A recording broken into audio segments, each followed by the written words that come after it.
Jumpa lagi Sobat Bola Merah Putih. Bagaimana kabar kalian? Semoga selalu dalam keadaan sehat. Kali ini kita akan memberikan informasi terbaru dan terupdate diantaranya sebagai berikut. Hoki Caraka jadi andalan Timnas Indonesia di Piala AFF 2024. Harapan, tantangan, dan perjuangan skuad Garuda. Nathan Choeon, bek muda Swansea yang karirnya di ujung jurang. Tapi sebelum lanjut ke berita utama, ada baiknya bantu support channel ini dengan cara subscribe agar saya tambah semangat bikin kontennya. Terima kasih.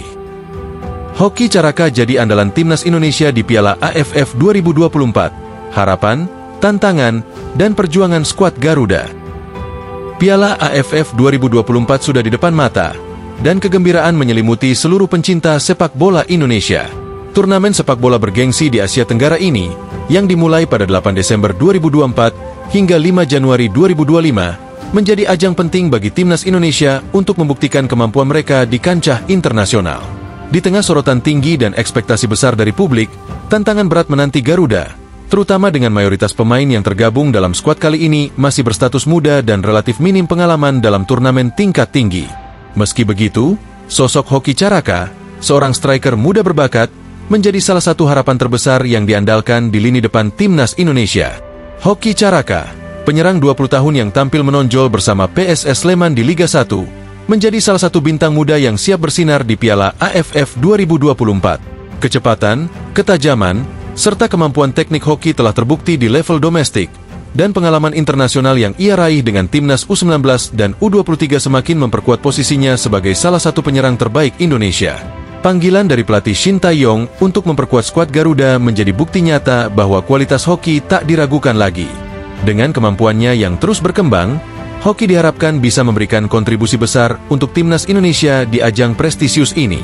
Namun, meski ada banyak harapan yang digantungkan padanya, Hoki tetap menunjukkan sikap rendah hati.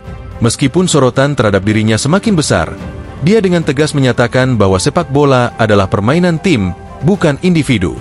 Dalam wawancara terbaru di Stadion Pakansari pada 3 Desember 2024, Hoki menekankan pentingnya kerjasama tim dan mengingatkan publik agar tidak menaruh ekspektasi yang terlalu tinggi terhadapnya secara pribadi. Jangan terlalu berekspektasi yang tinggi terhadap saya, karena sepak bola itu main 11 lawan 11. Kerja sama tim yang lebih penting.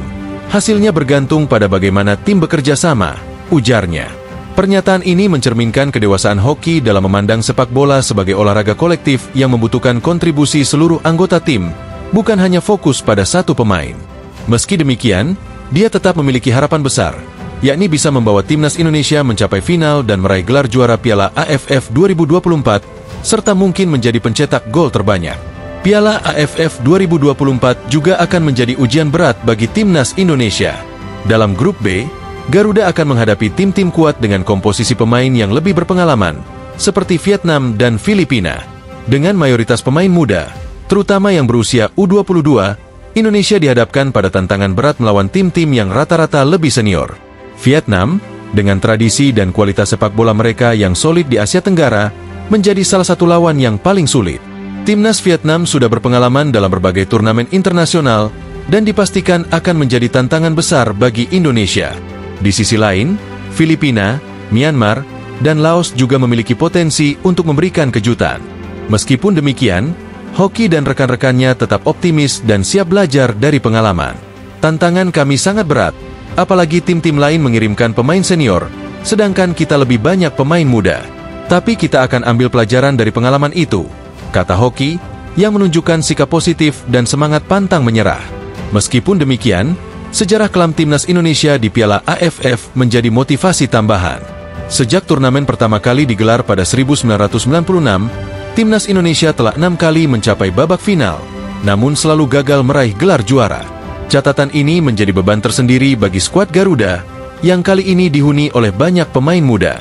Piala AFF 2024 menjadi kesempatan emas untuk mengubah sejarah dan mengakhiri kutukan yang selama ini menghantui Timnas Indonesia. Meskipun skuad kali ini mayoritas dihuni pemain muda, pengalaman yang mereka dapatkan di ajang seperti SEA Games dan Asian Games bisa menjadi bekal berharga untuk menghadapi tantangan besar di Piala AFF. Pelatih Shin Tae-yong juga memiliki peran kunci dalam meramu strategi yang tepat untuk memaksimalkan potensi skuad muda ini dan memberikan kejutan di turnamen ini. Kesuksesan timnas Indonesia di Piala AFF 2024 tentu tak hanya bergantung pada satu pemain saja. Meskipun Hoki Caraka menjadi salah satu pemain yang diharapkan dapat membawa perubahan, kesuksesan Indonesia di turnamen ini akan ditentukan oleh kerjasama tim yang solid, strategi yang matang dari pelatih Shin Tae-yong, serta semangat juang yang tinggi dari seluruh pemain. Dengan dukungan penuh dari seluruh rakyat Indonesia dan semangat yang tak kenal lelah, Garuda Muda memiliki peluang besar untuk mencetak sejarah baru di Piala AFF 2024. Akhirnya, harapan besar tertumpu pada Hoki Caraka dan skuad Garuda Muda untuk bisa mengakhiri kutukan Piala AFF yang telah berlangsung begitu lama. Akankah Hoki dan rekan-rekannya mampu mengukir prestasi gemilang di ajang ini? Hanya waktu yang akan menjawab. Namun dengan semangat dan tekad yang mereka miliki, peluang untuk meraih kesuksesan terbuka lebar. Nathan Choeon, bek muda Swansea yang karirnya di ujung jurang.